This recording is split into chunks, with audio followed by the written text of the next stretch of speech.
He is like the most brilliant strength training mastermind I've ever met. I've worked with him personally and have had so many wonderful experiences and just like 1,000 good things to say. So I'm excited that he's here to talk to everyone about strength training.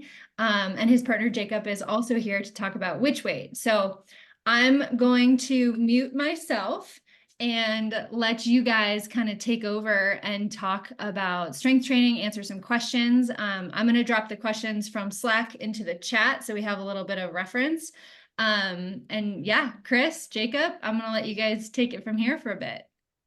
Brad, all right. Hi guys, I'm Chris. Nice to meet you guys. You guys are awesome and you guys have the best coach in the world. I have not met anyone more passionate and caring, so I'm really excited to be a part of this. It's been a long time coming.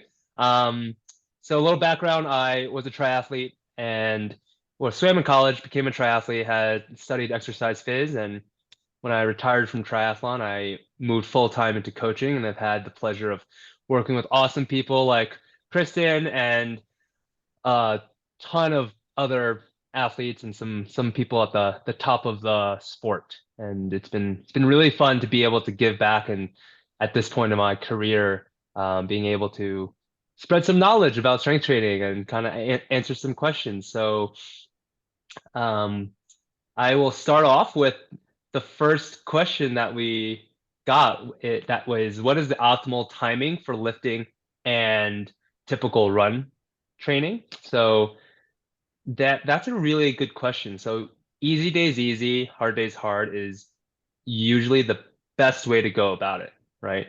And research says that hypothetically, after you run, you should rest at least 4 hours before you strength train. Now, we know that we don't live in a lab, so that's not always possible. I say if you have 2 hours in between, great. If you are a little bit less, just make sure you get some carbs into the system because strength is really carb dominant, right? It's really more of a higher intensity, higher demand exercise. So getting some fuel in beforehand is super, super helpful. Even if if you're doing it 4 hours later, you've probably eaten between. Um, Another concept that is sometimes really useful, it's something we'll use when we are bringing someone back from maybe an injury and or changing a motor pattern. You can do strength first before an easy run. In this case, because you're probably not running that hard or long because you're coming back from an injury. This helps with recreating a new motor pattern. After injuries, our bodies sometimes create bad motor patterns, and then we're running all funky, and we get another injury as a result. So doing the strength beforehand, that can sometimes be really useful if you're slowly coming back from something, right? So that is a scenario where you may say, I might do strength first and then an easy run, right? So the strength at that point won't be too aggressive either. So it's in a way still an easy day, easy. Now, with that being said, if you do a long run, that is the one day I would recommend not doing heavy lifting after. If you are going to, I would keep it to 4 to 5 repetitions and only 2 sets. Because on a long run day, there is more there's more saturation of a biomarker called creatine kinase, which shows muscular damage, right? And that has what research has shown the highest impact on your muscular damage is a long run.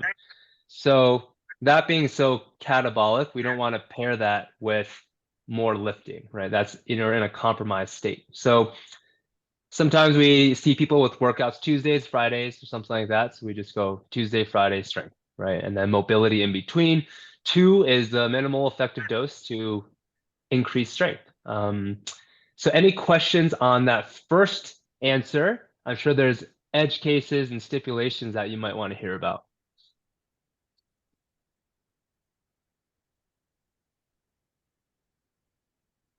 No questions on that one?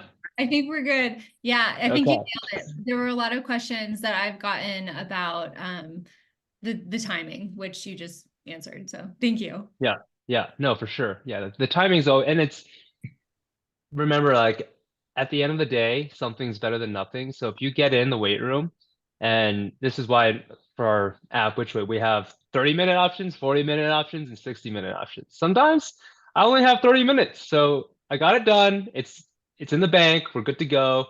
Don't have to freak out about it. And if you can't get it in, it's fine. Just do it the next time. You don't need to double down. Just continue on with your training program. The second question we had was how to balance strength and mobility, which is super important. I'm glad someone asked about mobility as well. So when non-running activities are limited, which is for probably all of us, since we have real lives, um, mobility, I think I would say is just as important as strength. It's usually the first thing to go out the window. But if you think about, if any, has anyone here watched that F1 documentary? It was pretty rad. Yes, it's so good. It's so good. But anytime they drive that car, they bring it right into the shop and get it tuned up because you drove the car. So now you got to make sure it works well. And I feel like mobility is that exact same thing. You're just making sure all systems check before the next run or whatever it is, right? All systems check. So we like to see strength twice a week and mobility twice a week. Now, if someone has a major strength deficit or coming back from injury, maybe you have 3 days of strength, 2 days of mobility. As a long distance runner, I don't think you need more than that, unless there's a specific case where you may need more strength to get over the hump on something, right? So again, mobility programs we have in are maybe 10 minutes. Maybe the first time you do it, it might take 15 because you're watching videos and getting used to the exercise. But having some time to do it, 10 minutes, and then if you feel like there's an exercise you need more of, do a little bit more of it, right? And it's something I like to do right before bed. It helps me sleep better. And it's 10 minutes where I'm not, doom scrolling on Instagram or TikTok or whatever else. And it helps me sleep a little bit better. Strength, again, as long as you're doing it consistently, I wouldn't worry about how many times a week, right? Ultimately, a training cycle is probably like 30 days. So if you're doing it consistently throughout that time and getting it in, whether it's 30, 40, or 60 minutes, that's great, right? And that consistency is king. So if you, even if you miss 1 day out of a week, or maybe 2 weeks, right? It's okay. Just get it in, get back on track. And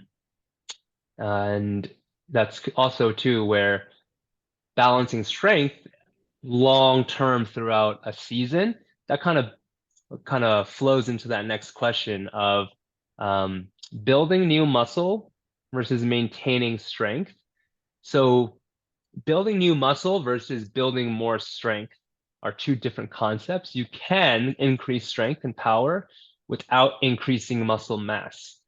Now, increasing muscle mass might be a byproduct, but from what we've seen, there's a couple of case studies we've done where an athlete has gained 4 pounds of lean muscle mass, but they actually have been riding, this is a cyclist, at a higher power than they normally ride at a lower heart rate. So they were more efficient. And this isn't one of those cases from zero couch to riding. This is a two-time Olympian. So a two-time Olympian becoming more efficient is actually pretty significant.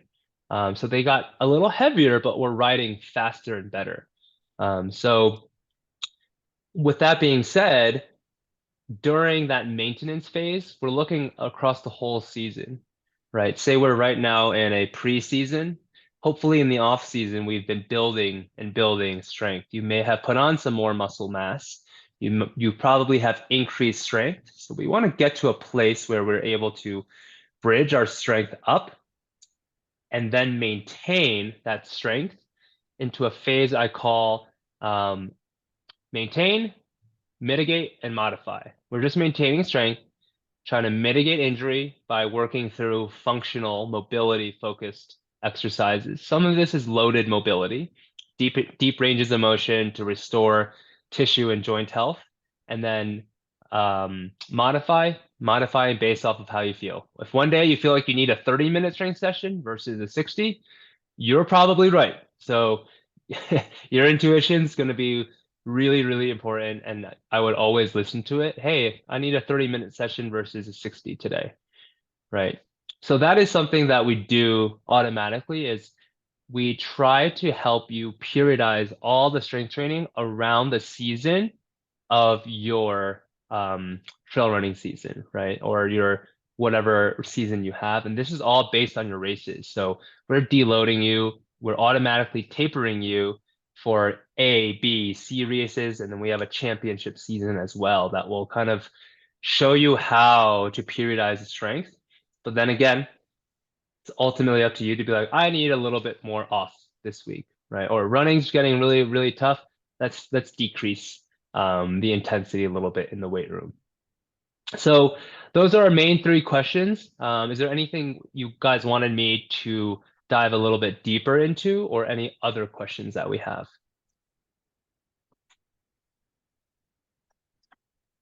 There was one more question that came through last night, sort of about asking what some alternatives to isometric toe holds would be in building Achilles strength.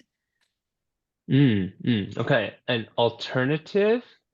Let me try to understand this question correctly. What are we talking about? Different phases of Achilles return to strength? Probably. Yep. Okay, so isometrics, I'll do a little deep dive into that first. In a nutshell, an isometric exercise allows the collagen sheath around the tendon, blah, blah, blah, to soften so the tendon can start taking on load again. And it also tells your brain that it's safe to use this muscle tendon unit. A tendon is attached to a muscle, both attached to bones. So it's telling the brain it's okay to put pressure through this area. So that's what an isometric does. It allows the brain to accept load again. Then you have to re-lengthen the tissue into an eccentric load, right? As you're loading eccentrically, slowly controlling increasing load, and then getting to the point where you can go back to concentric, which is up, down, and then progressing to some plyometrics, pogos. Ultimately, you need to get to a point where you've progressed from isometric, eccentric, concentric, plyometric to single leg intense plyometrics with load, right? So those are the phases that you can get through for the Achilles, and isometrics are the right place to start. Cool. Thank you. Yeah, that's a good one. Yeah, and any of the athletes on here, there's quite a few of you. If you have any other questions, like now's the time. We've got the perfect guy to answer. So go ahead. Yeah, one thing I'm curious about, I feel like I'm starting to see more distinguishing rep count and the impact of that and strength work. Is that, am I overthinking it generally, or like should there be times where I'm maybe focused on lower reps or higher reps depending on goals? That's a great question. And the answer is you are correct. And you're also correct, it's complicated. I think that is probably one of the most complicated equations to solve.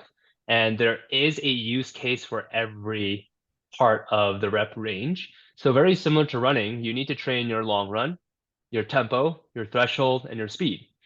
So same applies in the weight room. And there are certain phases of the season. Earlier in the season, when your volume might be a little bit lower, intensity is lower, is when I would use that hypertrophy rep range, periodizing it so it's reloading, deloading, bringing you to high work capacity, which is like 15, 20 reps, maybe if we want to go up there, and then maybe bringing it down to 7, building to that 5. So you have the work capacity to handle load, and then you increase load on top of that. That's that 7, 4, 5. I don't think there's a real need to go under 5, rarely. And if we do go under 5, it's usually at the same load we would use at 6 reps, for example, but we're increasing velocity. So then there's a whole nother conversation of, okay, we're not going heavier, we're increasing rate of force development, because athletics is not bodybuilding and athletics is not powerlifting, right? It's how quickly can you fire a muscle group with coordination in a skill like running. So long-winded answer to that question, but you're not overthinking it, because it's just a really complicated scenario to program out for a season, which it's something that I think will be really interesting as strength progresses in the endurance community, that a lot of these concepts might be a little bit more fine-tuned. But for now, it's been kind of a topic that's only been covered in team sports.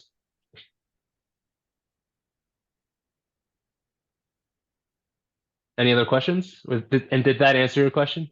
It did. Thank you. Yeah.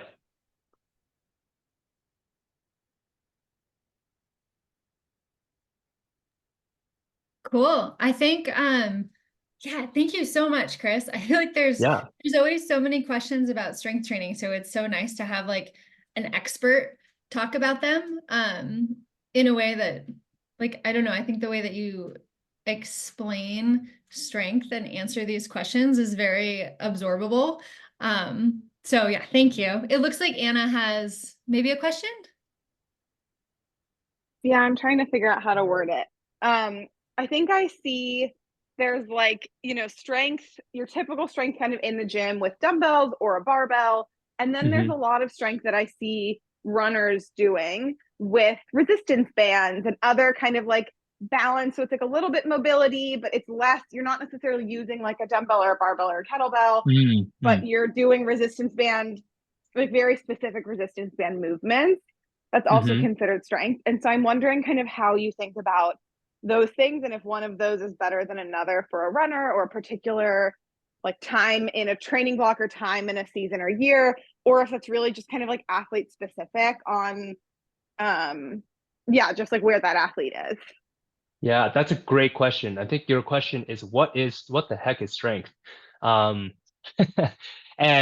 that's a common debate, I think, of what is strength for running. The answer to that is all strength is strength, in the sense that there are band specific exercises. But if you understand how the body works, what load does is it provides the stimulus needed for the body to say, I need to adapt to this. And that's how you get stronger. So the bands are a great, I call it a tier 2 exercise. A tier 1 might be a load. Tier 2 might be an exercise that will allow you to be more sport specific or target a very specific movement, joint, or muscle group in a way that you can't achieve with weight. But you can't also ignore load, because your tendons, your bones, and your muscle tendon unit, that elasticity, respond to load, right? So there's a difference between load versus resistance or tension. And you need both, right? The way we structure everything, there's going to be load, there's going to be mobility, there's going to be banded work, there's going to be velocity work, there's going to be plyometric work, and there's going to be loaded or targeted mobility. And it's how that session is structured that makes it so effective. So another long-winded answer to your question, but both are important and both are strength. I wouldn't say you could separate one from the other. Okay, that's helpful. Thanks. Yeah. There's one more question in the chat from Ren asking if there are any key exercises that you can recommend as beneficial to all or most runners. Okay, calf raises, easy one. For women, I have found that Copenhagen planks targeting the adductors are one of the most important exercises that need to be done almost year round. And then a compound heavy lift is needed, as well as plyometrics, right? So those are the categories that have to be in a program. Core is obviously core is always there, but yeah, really important. So Copenhagen planks are good for women because there is a Q angle, which is the width of your pelvis versus the alignment of your femur, your thigh bone. And for most women, there is more of that taper. And that with that taper means the adductor is usually in a shortened, weaker position. But the adductors are a really important muscle to control pelvis, knee tracking, and hip extension. So that is a muscle we need to maintain often, right? So that's the short answer. There's a lot more that goes into that, but that's the short answer of why Copenhagen's. Yeah, absolutely. Copenhagen's hurt so good. Yeah, they really, yeah. No one likes Copenhagen. Sorry, guys. Cool. So now I would love to transition over to hearing more about WhichWeight and sort of like introducing that to these athletes. I think you guys have something really, really cool here that I would love for every athlete to do strength training. Like in an ideal world, I think it would be incredibly beneficial. And I think that one of the things that I'm most excited about this call is this app called WhichWeight. And when Chris went through it with me last week, my mind, I literally, all the gears were turning, my mind was completely blown. So I'm really excited for everyone to hear about it, learn about it, and kind of see what it is. Yeah, absolutely. So long story short, WhichWeight is something I've been working on for a long time as a strength coach. And it's partially based off of in maybe 2 months, there'll be a course released on Training Peaks. It'll be called Strength Coaching for Endurance Athletes, right? And it covers all the philosophies, concepts, and applications that go into strength training. And WhichWeight is something we've taken all these concepts and created a co-pilot app for you as an athlete and your coach to use. So basically, it acts as a smart co-pilot, and you have a season with all your races. So you input that information. And from there, based on who you are and what details you tell us about your body, your sport, your experience, it will craft an entire high-level program for you, periodize it, help taper all around your races, and it will start off with a fundamentally appropriate level for you. And from there, it will give you the right weights for the right exercises to do. And it will adapt in real time to your feedback saying, this weight was easy, hard, I'm tired today. And then each session that'll be recorded automatically, and it will help us figure out the next session you're going to do and the next session after that. So the entire program isn't built right away. All of the goals are in there, and then we know how we will periodize it, but then each block of sessions will be informed by the previous. So it's truly progressing with you. And there is the ability to swap between 30, 40, 60-minute options on any given day. You can change your race schedule at any given time, and we'll adapt to that. And there's also the ability for us to listen to your feedback, adapt, and you can also change for gym and at-home exercises immediately. And there will be also the ability to say, hey, my ankle's tight today. And, oh, I need to switch that out. Okay, boom, there you go. Here's the exercises for your ankle. And yeah, I'm sure there's things I missed. So I'll hand that off to Jake, and Jake, you can kind of finish off the talk on the technical side. Yeah, hi everybody. My name is Jacob. I am kind of just a technical partner with this on WhichWeight, so I do a lot of like the coding and stuff. I'm by no means a strength training genius, so I can talk more to tech. But yeah, as Chris was saying, just to add a little bit more, we're calling it basically generative strength programming. So like Chris was saying, what that means is like we're not giving you like 20 weeks worth of workouts up front. It looks at your immediate history before telling you what your next week of programming should be. So whether you have an injury or need to take some time off or whatever, the program can recognize that and adjust accordingly. So you're not progressing through to exercises you shouldn't be ahead of time and all that stuff. So yeah, other than that, I think Chris did a great job of explaining it. Yeah, and ultimately it serves to inform Kristen on what you're doing. Kristen can see all of it. You can change out some things, and Kristen can change out exercises and make alterations as needed as well, but it's really there as a co-pilot, right? So that way we're listening to your feedback and analyzing it in real time. Because sometimes you're at the gym, you're doing these exercises and you're like, I've had athletes like, hey, Chris, can you give me a modification for this? I'll see it like 2 hours later, and then I'll respond. The session's over, right? So the goal was to be able to give you that immediate feedback. Yeah, so that's WhichWeight in a nutshell. In a nutshell. And I'll send out the website with more information to follow the call up. So Chris, yeah, I think I wasn't sure if you had to drop off, so I don't want to like force you out or anything, but I was like, I didn't know if we were on a time crunch with you, if we only got you for 30 minutes today or not. Yeah, I do have to run to train some athletes. But Jake, if you can stay on, if anyone has any questions, Jake knows everything that we've created. It's been a really fun process to take. The goal is to take everything I've ever learned and be able to give it to you to empower you in the weight room. And I'm pretty excited about it. I actually feel like so I can coach maybe 20 athletes in person really well. I think above 20, WhichWeight does a better job than me. So I was like, okay, that well done. But yeah, Kristen can share my info. I'm happy to chat further with anyone if anyone has any specific questions. But I will let Jake and Kristen finish you guys off.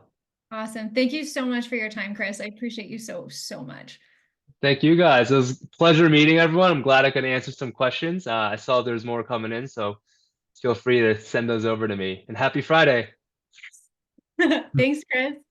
All right. See you guys. Yeah, so I'm happy to answer any questions app related. Obviously, I can't speak to just strictly like training questions, but yeah, if anyone has questions on WhichWeight, happy to answer. Yeah, I'll jump in here with that too. I think one of the coolest things that I was excited about with WhichWeight is that like as your running coach, like I'm not a strength coach, and like while I do my own strength training and have like, you know, input strength for a few athletes, having someone who knows everything there is about strength training and is like more dialed and is someone that I personally trust with my own strength training too. Like I wanted to share that with you guys, and the fact that this is an app that you can use at home in the gym that automates to what you're doing and what your needs are, as something that I can also oversee. So similar to individualized run coaching in Training Peaks, where if you're stuck in traffic, if you can't get that long run in or that 30-minute double, just like the same way that I'm able to adjust your log to make it fit for your stress load and your workload in your life, this is something similar, but just with strength training. So I think having these work in tandem will benefit a lot of athletes moving forward, and in a way that's not outrageously expensive, that's not like completely out of reach for anyone. And I just like, I think it's so cool that this exists, because I was telling Jacob and Chris earlier when we were talking, I was like, God, I wish this existed when I was in college. I wish this existed 5 years ago, even would have made such a huge difference, because when you're working 60 hours a week, 80 hours a week, it's really hard to find the time to fit in strength training with running, especially if you're doing these longer back-to-back weekend long runs. It's really tough to navigate like what goes where and how to like do the training, but also be a human at the same time. So the fact that you have the option to do 30 minutes, 40 minutes, 60 minutes based off of your time schedule, your stress loads, and your life, I think is going to make a really big difference. So as far as the app goes, does anyone have any Anna's hand is raised. Yeah, any questions? Definitely yeah, unmute yourself and let's have this conversation. Okay, my question was, does the app assume that you have like a full gym available to you? Or you select if you're like, oh, I'm at home and I have a 25-pound kettlebell and 5-pound weights and that's it. And then can it like work with that? Yeah, no, that's a great question. So, like when your programs are first generated for a week, it is going to assume you have access to a gym and all the gym equipment. But as you do workouts, you can first of all swap out some gym exercises for at-home alternatives if you don't have the ability, access to all that equipment. And also, we do have ways. So one of the key features of our app is we provide you with weight recommendations on each set. And so, like, for example, if you only have a 25-pound kettlebell, you can type in that that's what you did instead of our recommendation, and that will feed into our algorithm as well. So kind of yes to both. We can swap at home or gym exercises for at home alternatives. And there is a way of basically inputting saying, hey, I only have like a 25-pound kettlebell. So that's what I did for this set. That answers your question. Thanks.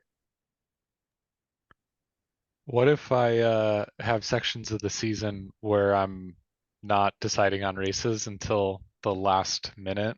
Like if I'm a couple weeks out and I just throw a race in, is it gonna be able to?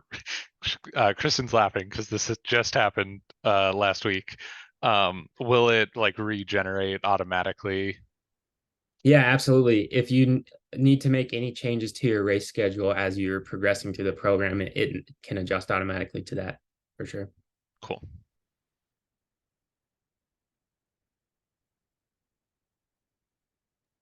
And then as far as body weight goes, as you're kind of getting into it, how does the app adjust or move from body weight exercises or resistance bands to weighted exercises? Yeah, so obviously with the help of Chris's knowledge, we've built out kind of exercise progressions for specific categories. So for example, like one of the categories we could have is your hinge bilateral exercises. So I believe that covers like your squats. And so like in that hinge bilateral progression, you might start with like a resistance band squat. And as you progress through the program, it might upgrade you to, like a kettlebell squat and then like a full on barbell squat. So we have ways of depending on your kind of fitness profile and previous workout history, we determine where to start you on that progression. And as you stick to the program, it will upgrade you to more difficult exercises. Yeah. And one other thing that I want to point out that I think is really important, because I've worked with strength programs before that are in person. And I think a lot of times people are like, oh, I need to find an in-person trainer. And yes, while that's like helpful and useful, the reason that's useful is because it can like someone can correct your form. But I think like one of the cool things about this app is that there are videos it's usually of Chris doing the exercises. So you can see the form before you do the exercises so that you have it in your mind already so that like your shoulders aren't slumped forward, your back's not fully arched. You can see someone doing it correctly and then model that in your own exercise. So while a lot like in-person training is very, very expensive, this is not, and you still get the benefit of like working with brilliant certified like experts and then having the form shown to you in the app like before you do the workout. And I think that that's been a huge thing for me because I've worked before with apps that don't have videos and you're not totally sure what you're supposed to be doing and you're Googling in the gym and there's not always great service and it's like frustrating. This solves all of those problems.